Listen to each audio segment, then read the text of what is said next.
That's good. Uncle Jesus here.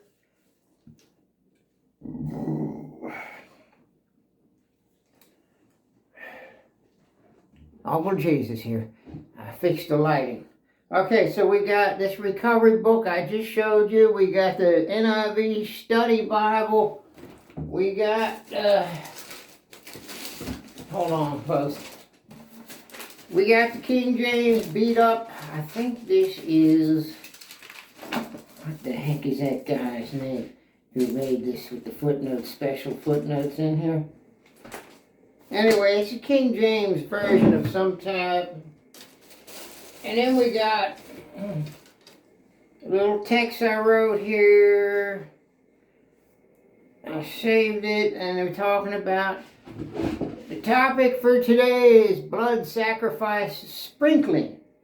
Now we're going to go to the Old Testament and find out, what does it mean when the blood is sprinkled? See, God wanted the blood sprinkled on the altar. Now, I always said, sprinkled, here's the NIV, for like simple people like me.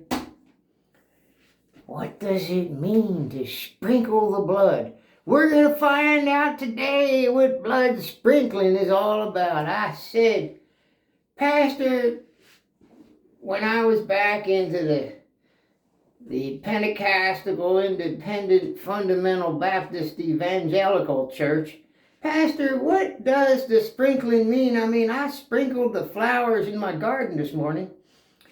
So what kind of sprinkler did they use? Did Moses tell them to use when he said, sprinkle the blood in Leviticus on the altar? What was it? Sprinkling. How did they do it? Well, I'm going to show you today. They had the guy tell Moses, he came up and said, I want you to take the blood and sprinkle it. What do you mean, sprinkle it? Scoop the blood up with your hands. You got a bucket? Scoop the blood up and toss it. Like this. Or like this. That's it. Scoop a handful of blood and throw it on the altar. Shake it around like that. Yeah, like that. Thanks, buddy. Yeah. So you take the blood, and of course you needed a bucket of blood because you can't just drag an animal around and keep digging into it. So you take a bucket of blood, carry it around, and you throw it on the altar. And it says throw it to the north side. Oh, the north side, okay. So you take the blood and scoop it up in the bottom of your hand, and then you toss it. And this makes God happy. And then as that blood burns, that's a sweet smelling aroma to the Lord. To who? To the Lord. He loves the smell of that burnt blood on the altar. But it says, don't you eat any of the fat or any of the blood. It says it right there in Scripture. If you think I'm lying, Google it. So I gave you the Google search the other day. I said how easy it is to Google search something. And we're going to do that right now because you probably don't believe me about the sprinkling part. So all y'all so-called Christians out there, let's check it out. You got to Google. Sprinkling of blood in the Bible. What does it mean to sprinkle?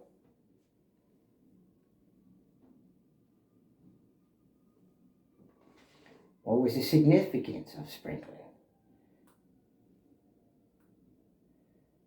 Where did the priest sprinkle? What does it mean to sprinkle? Sprinkling definition. See, y'all, you can find this, but Uncle Jesus is doing it for you to get you started, to get you thinking. Sprinkling definition. Blood sprinkling. Spurgeon, he's in making up excuses there. Check it out. What is the meaning of sprinkling? Sprinkling. The first word means to toss or scatter abundantly. No, I don't want you sending me notifications. Get the heck out of here. The first word means to toss or scatter abundantly in handfuls as dust on the head. or blood from a bowl in Exodus 9:8. The other Hebrew word is used for sprinkling with the finger. Get some blood on there. He likes it. He likes it. Leviticus 14:7. That's the finger sprinkling. That's a special kind. First you got to get along and you scoop it first. Scatter abundantly, toss it in handfuls. And that's how they did it. See, this is blood sacrifice.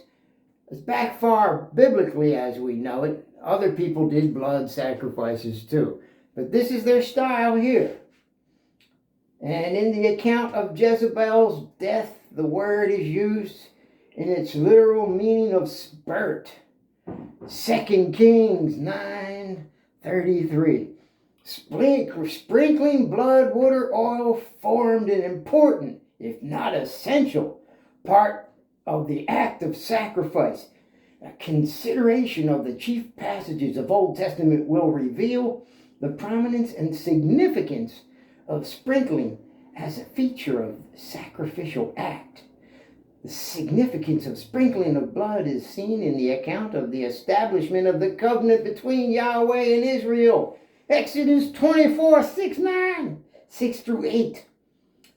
Half of the blood was sprinkled, tossed by hand with a bowl of blood. Throw that blood on the altar. Half the blood was sprinkled on the altar. Now get out of here, this notification. Half the, more Bible stuff coming on when I'm reading the Bible. Half the blood was put in a basin. Significance of the blood was seen in the account of the establishment of the covenant between Yahweh and Israel. Half the blood was sprinkled on the altar, representing the deity. The blood representing the deity. While the remainder put into a basin and then sprinkled on the people. Why aren't you doing this in the churches anymore? Because of Jesus came for us, right? There's power in the blood, right?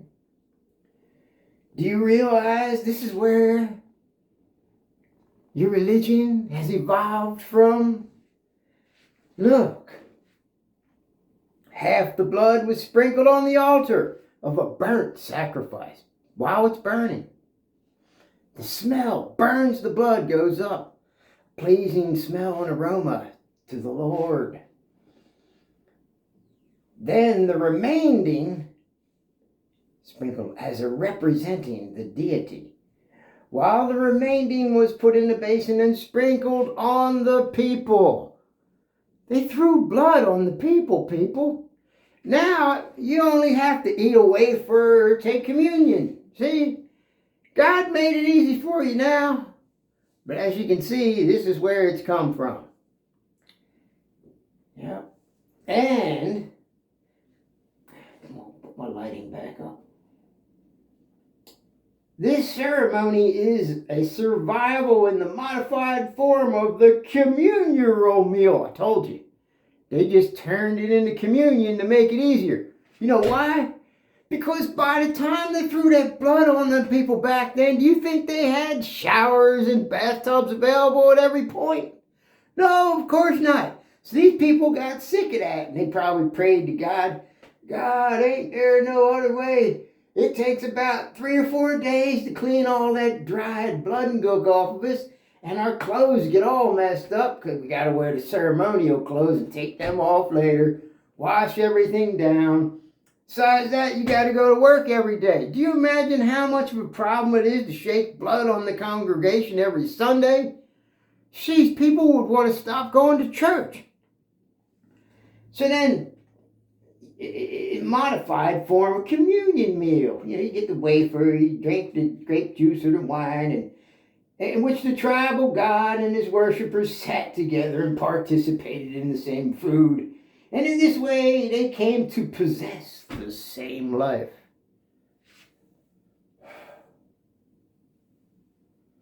You see? That feels good, doesn't it? It feels good. It feels good. It must be true. Do as I say, not as I do. Just read what Paul says. He couldn't help himself. Thank God for the blood of the Lord Jesus Christ. And so many people end up having a reservation for sin. Because you see, Paul didn't preach what Jesus preached in the first place. Paul was just like a modern day Benny Hinn.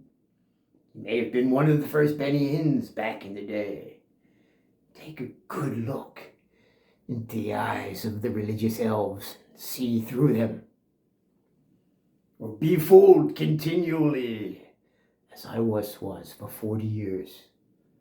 And I have a close friend of mine, actually, a relative very close to me, and this all destroyed his whole life. No apologies, my friend, I tell it the way it is. Uncle Jesus does real Bible reading, whether you like it or not. You have to think, people. Just start thinking.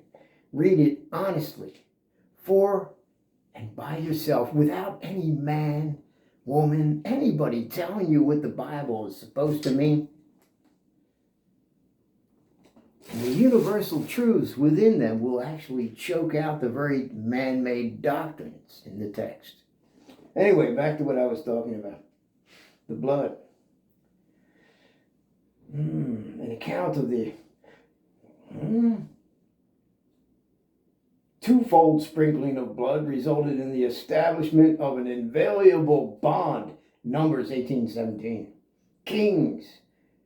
In the account of the consecration of Aaron with his sons, Exodus 29:16, the blood of the ram and the burnt offering was sprinkled, handfuls of blood tossed on the altar, while the blood of the ram consecration was put on the altar and sprinkled on Aaron and his sons and on their garments. I told you they were making a mess. Just throw the blood on Aaron and his sons. There you go. Let me refill that bowl. The guy who threw it must have had a bloody mess on him. But this is all for the Lord, because the Lord, it was a pleasing smelling aroma, pleasing unto the creator of the whole cosmos. His sons and their garments. Water and purifying was sprinkled. Water of purifying was sprinkled on the Levites at their ordination. It gives information about special information in regard to sacrificial sprinkling. In case of burnt offering of blood was sprinkled round about upon the altar. The same practice ordained in this case of peace offerings. And it had special. Then you have a peace offering, you have a sin offering, and there's even something to God that you would do called a friendship offering. Wasn't he your friend already? How many sacrifices does he need?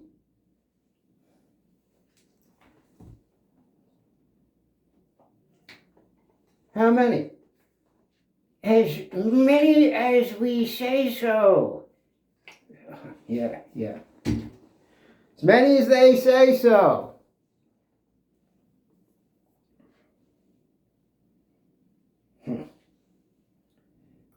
When a sin offering for sins inadvertently committed was made. Sorry about that, Paul says. I didn't mean to do it. Good old Paul, Apostle Paul. That's where they got Paul from here. Sorry, I didn't mean to do it.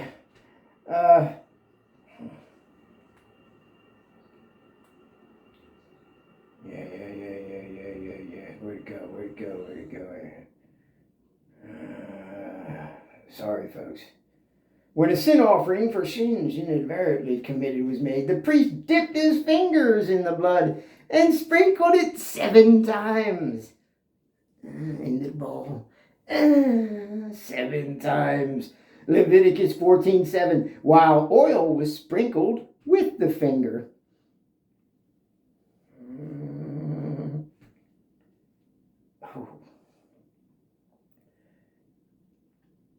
Dip the priest's finger and sprinkle 70 times before the veil of the holy place. we read that Aaron took the blood of the sin offering, sprinkled it with his finger upon the mercy seat. The mercy seat requires blood.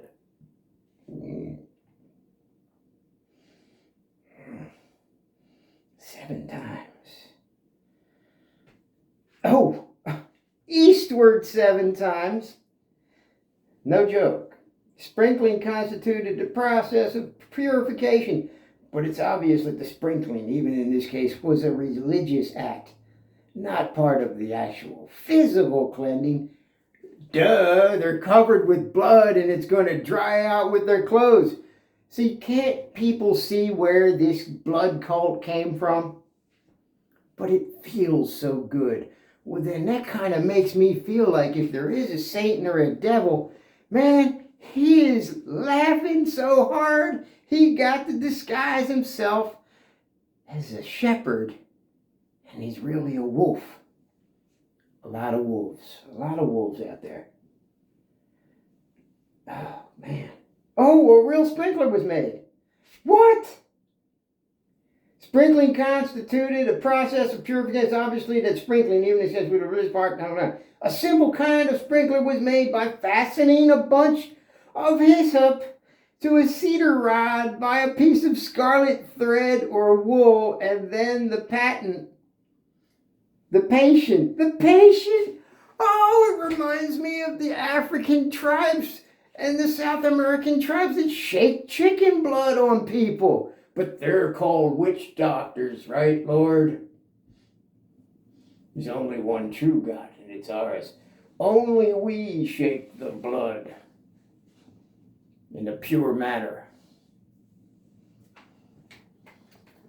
You know that's right. You know it. Yeah. Mm-hmm. The house. Oil was sprinkled on the finger 7 times before Yahweh. The house. So they made a shaker. Like some kind of blood paintbrush, but you shook. So they did that too. The house in which the leper lived was disinfected in the same manner. They shook blood all over the leper's house. Man, why didn't we learn about this sooner with all the other diseases? Well, according to the book of Mark, you don't even have to shake the blood. According to what Jesus said in the last part of the Gospel of Mark, it says you're supposed to heal the sick, pick up deadly serpents, and drink any deadly poison, and it won't hurt you at all. So yeah, it's even easier now if you follow the Lord than it was back then. Trying to give you a break. Check it out. In the case of the persons which contracted uncleanliness through contact with a corpse. Oh! What the heck are you messing with corpses for, man? That is not to be said about. Oh, yeah, I bet not, man. I bet not. Jeez. Sprinkling with the water of separation was a part of the process of cleansing. The water of separation consisted of ashes of red heifer, slain for the purpose, they killed it, slain for the purpose of mixing with running water. So they killed a red heifer, they burned it up, they took the ashes of the red heifer, for the purpose of mixing with running water. Numbers 19. A sprinkler was used as in the case of the leper. Numbers 19:18. The final sprinkling on the 7th day was followed by a bath. Numbers 19:19. A bath. You get a sprinkling and a bath with this blood mixed with red heifer ash. Because he likes it. It's a sweet smelling aroma unto the Lord. And that sweet smelling aroma of ash was mixed with blood. It was burnt with blood. Then the ash was taken from the final sacrifice and mixed with running water. Sorry about that. A sprinkler was used in the case as the leper. 7th day followed by a bath. The tent, in parenthesis, in which the corpse lay, together with all the contents, were thoroughly disinfected with this mixture. Why aren't we doing this today? After all, the Lord never changes, nor does he change his mind. And the Lord tempts no man, yet tempts men, according to the Bible. Because you can have it any way you want. Just pick out what you want. It's all in there. That's why it's perfect. What else? What else? Oh no. Oh no. Oh no. Oh no. According to Exodus 9, 8, and 10, the plague of boils and blains was caused through the sprinkling of ashes, soot, the Revised Version margin, in the air towards heaven, which settled on man and beast and produced the eruption. So I guess shaking that blood with the ash in it turned out to not be such a good idea, because they all got boils and blains from. Well, of course, if you're throwing blood on people, it's going to like clog your pores, and you're probably going to get infections in your pores from having blood you couldn't get off right, and sat there in your clothes too wrong and it's wet underneath. You probably will get some boils and blains. So they found that out in Exodus. It was caused through the sprinkling of ashes, soot, in the air towards heaven, which settled on man and beast, produced the eruption. Well, they caused their own problems here, folks. God is no respecter of persons. Can't you see why the situation worsens?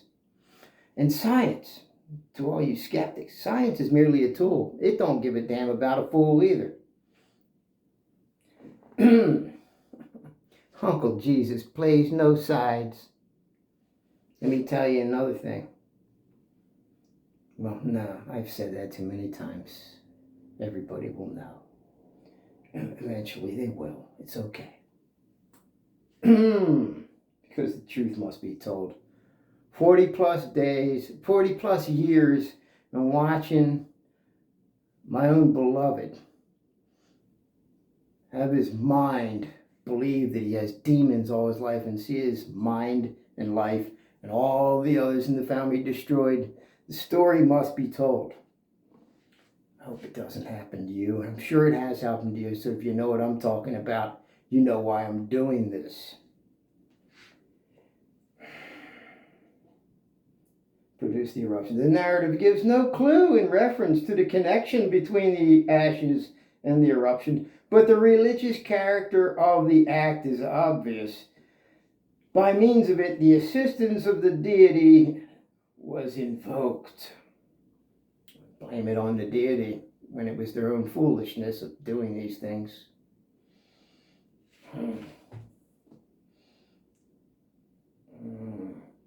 No necessarily connection. The religious act and the consummation devoutly wished for. Oh, they wanted it. The purpose of their religious observance was to influence or bring pressure to bear upon the deity so that he might exert himself on behalf of the worshiper. See, it's always to get something. And they thought that God would give them something by doing this. And the same thing is going on in the heads of many of the religious today. Without realizing it, they're trying to get something when they already have everything they need to learn to use within themselves, with the universe around them, and how they fully connect to it in any ways that they are capable. The many ways. That's to each his own. I'm not saying. According to primitive thought, there is no necessity connection. It is evident that the sprinkling as part of the act of worship was believed to religiously effectual. It was going to work. It was going to work. That's why they did it and got covered with blood. They really thought it was that real. And some of you still do today. And you're waiting for the Lord to answer your prayers, to soften the hearts of others. But you have to do it by shutting off your mind, because you're afraid to think, because you will offend the deity that gave you the consciousness to think. You will have to decide.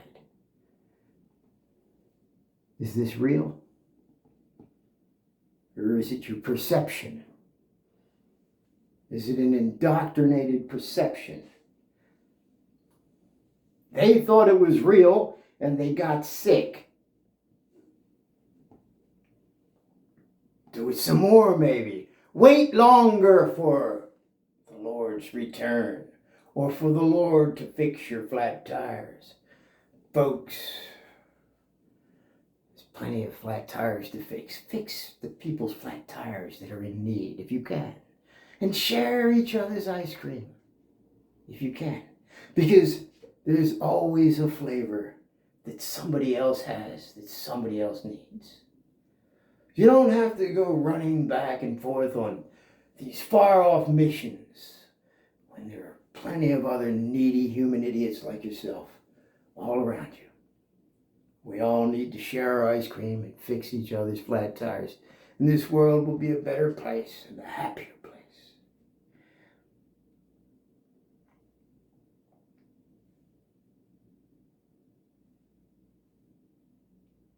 The sprinkling of the clean water is an outward symbol of the inward lustration. Lustration. In Isaiah, the sacrificial allusion is obvious. The conqueror who strides triumphantly from Bozrah is besprinkled with the lifeblood or juice of his victims. Do you see how far this goes?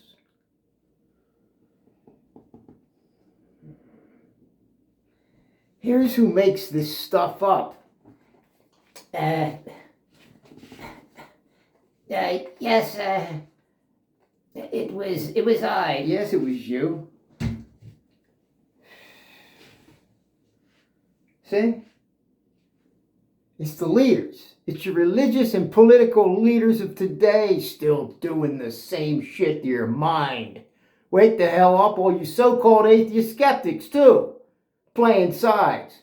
I don't care if you're religious atheist or so-called skeptic. All of your minds get a little septic sometimes. It's good to hear Uncle Jesus' point of view, because you just might find out you were being fed poo.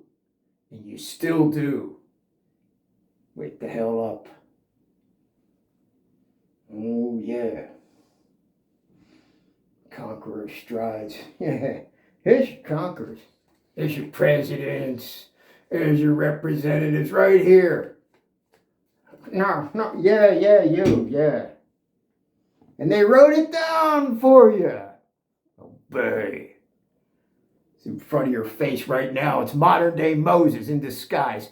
Right before your very eyes. Every day is no picking up sticks on the Sabbath. And every day is the Sabbath for you. Fools. I could go on and on. I'll just finish right there. There's too much about blood in here.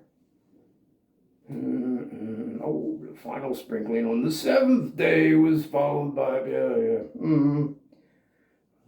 Later, folks. Wake the hell up.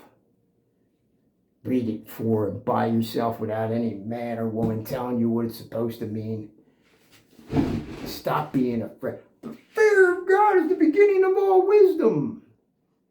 Fear and wisdom have to do with pain. It has nothing to do with God. It's called fearing the unknown, which you happen to call God. When you start to not know something, you mess with it carefully as you're figuring it out, as with fire. Hot, cold. But here they label what to fear for you and stop your thinking right in your tracks. Later on, folks, I'll be back.